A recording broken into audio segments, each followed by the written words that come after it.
Raymond alias 100% carrien. Oui, effectivement. Mon arrière-grand-père, qui s'appelait Marius, avait acheté un cabanon avec son fils en 1926. Donc ils ont fait construire. Et donc comme ça se faisait beaucoup avant, tous les dimanches, ils venaient de Marseille, donc à Carry par le train. Ils amenaient l'oiseau, le chien, etc. Ils allaient à la pêche et ils repartaient le dimanche soir. Et quand mon arrière-grand-père, qui s'appelait Marius, encore une fois, si j'insiste là-dessus, c'est parce que son arrière-grand-père, à lui-même, s'appelait César.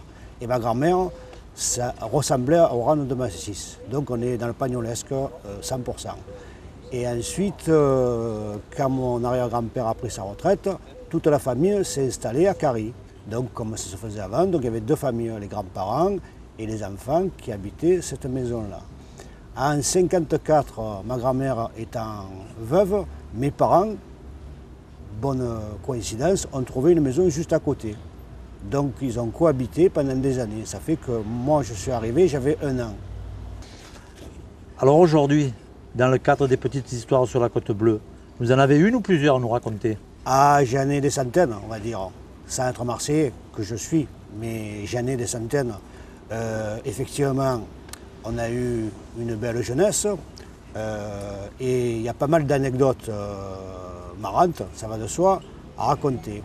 Alors, il y a 2 citoyens d'honneur, un qui nous a quittés il y a assez longtemps, c'est Fernandel, et ensuite c'est Jean-Pierre Foucault.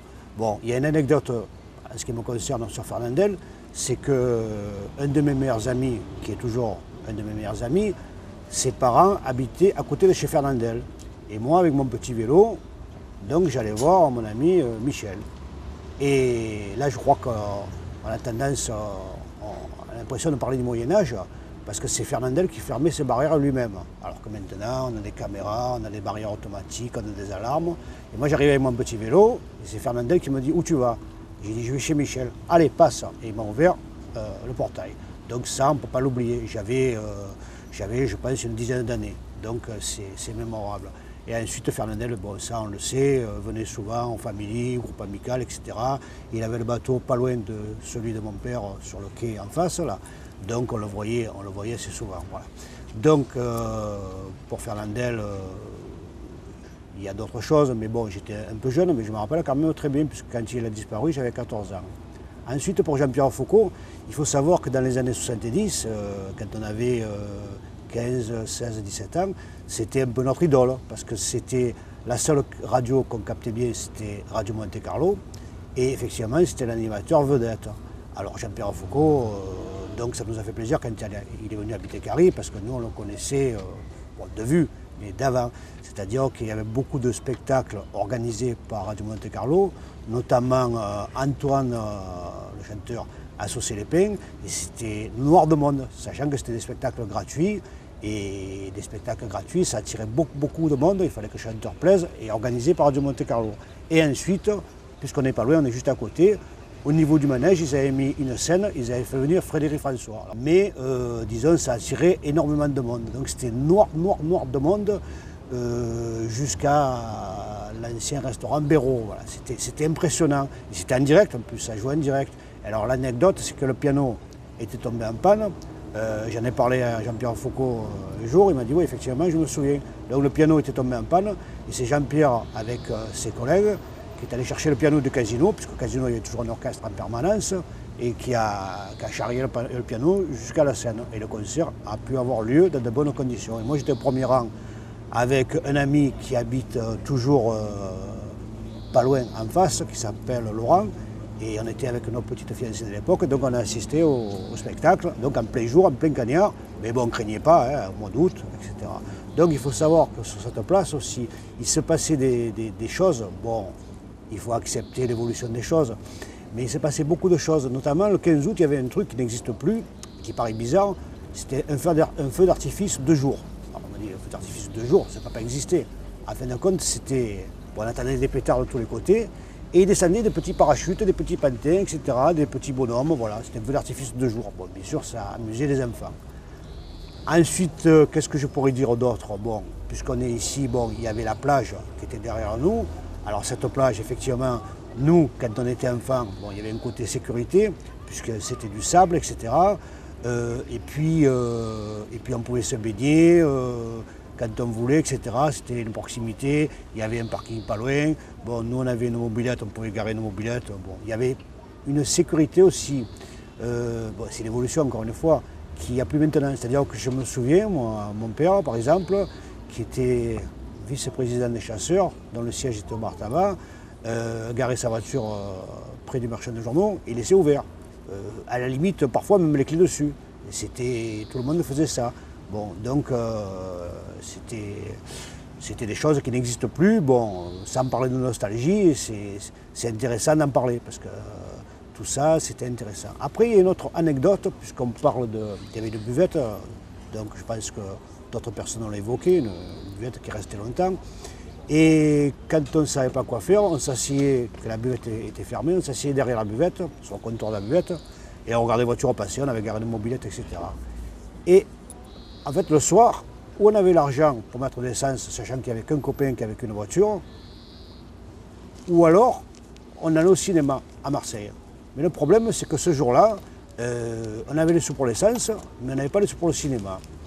Et j'ai deux copains, d'ailleurs, qui ont fait des très belles carrières, comme quoi, ça va rien dire, c'est-à-dire un, il est capitaine d'un yacht maintenant, et l'autre, il est superviseur de chantier.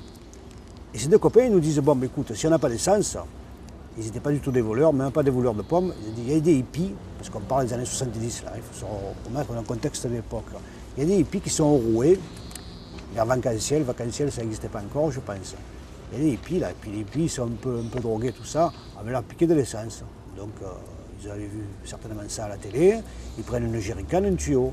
Et au moment où ils veulent aspirer l'essence, on leur tape sur l'épaule, on dit qu'est-ce que vous faites là? En fait, c'était les flics, histoire vraie. Et nous, on attendait nos copains derrière la buvette, et qu'est-ce qu'on va passer? La 4L de mon ami, puisqu'il avait une 4L blanche, avait les flics à l'intérieur, et notre 4L des flics qui les suivait. Voilà. Et donc, ils les ont mis en prison, entre guillemets, une nuit, parce qu'ils n'avaient rien fait de mal. Et puis finalement, bon, ça ne va rien dire, parce que finalement, ils ont bien tourné. En sorte, c'était ton carry à toi. Qu'est-ce que tu regrettes de ce carry là que tu me racontes là, de ta jeunesse? Ben, je pense avec le recul, toujours pareil, parce que quand on est jeune, on ne s'en rend pas bien compte.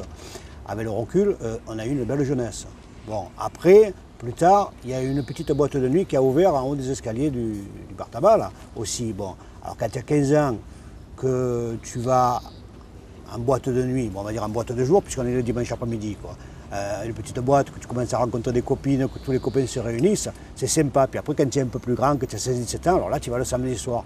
Donc, d'avoir ça à Carry, c'était bien pour nous, quoi. Voilà, ça, c'était un truc. Bon, c'est vrai que tu es arrivé sur la plage ou sur le port, tu rencontrais toujours quelqu'un que tu connaissais. C'était bon. Puis après, il y a eu les mobylettes bleues. Alors là, après, il y a eu les mobylettes bleues.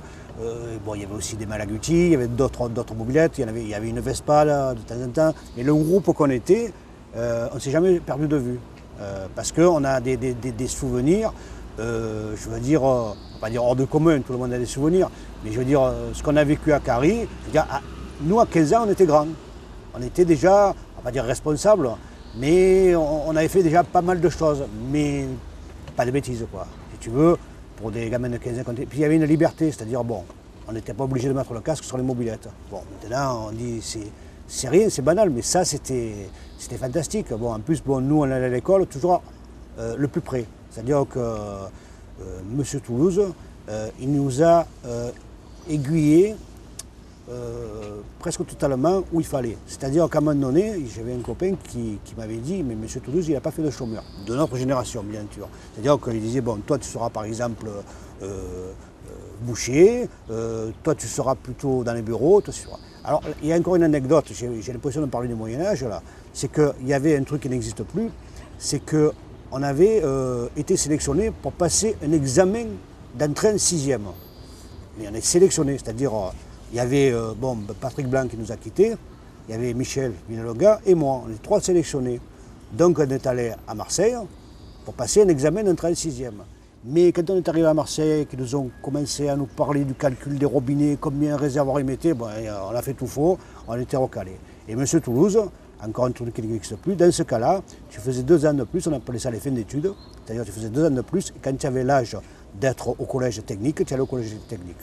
Donc encore une fois, M. Toulouse a eu raison, parce que la plupart des personnes, et de mes collègues qui sont allés au collège technique, ont réussi leur CAP, et ont fait carrière après. Donc déjà, c'est des trucs qui n'existent plus, mais c'est bon à savoir, parce que bon, maintenant, l'examen d'entrée, de passer un 6e, on ne peut pas dire c'est quoi, ça n'existe plus. Ouais. Donc on peut dire ça aussi. Voilà. Est-ce que tu le reconnais, ton Carry d'avant, aujourd'hui? Non, pas vraiment. Mais il y a une chose qu'il faut dire, c'est que, on va parler encore de M. Toulouse.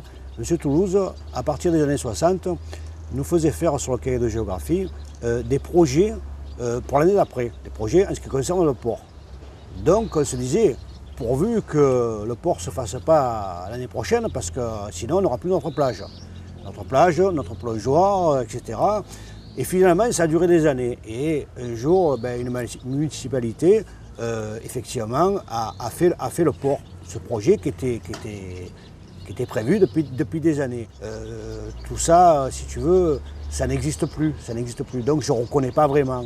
Alors c'est vrai, quelqu'un qui ne connaît pas Carry va trouver ça formidable, moi aussi. Et encore une fois, il faut accepter. On ne peut pas dire sans arrêt c'était mieux avant, sinon tu ne vis pas, tu n'avances pas. C'est la vie, c'est comme ça. On ne peut pas garder toujours une mobilette bleue, on peut en garder d'ailleurs en collection, mais je veux dire, on ne peut pas rouler en mobilette bleue toute sa vie, quoi.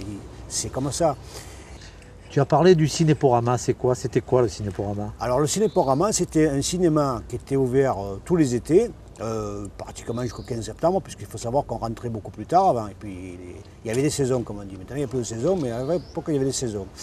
Et donc, qui était ouvert tous les soirs, et pratiquement tous les soirs, il y avait un film différent, on va dire, les films qui étaient sortis dans l'année, où ça restait 2 jours selon les succès. Alors, effectivement, comme on n'allait pas spécialement au cinéma à Marseille, nous, ça nous permettait de voir tous les films de Louis de Funès, de Fernandel, etc., tous les films qui sortaient. Et donc, quand je sortais, puisque je n'avais pas de moyens de locomotion, moi, j'allais à la terrasse, qui ne s'appelait pas les terrasses, ça s'appelait la terrasse, parce qu'il n'y avait qu'une terrasse, c'est logique.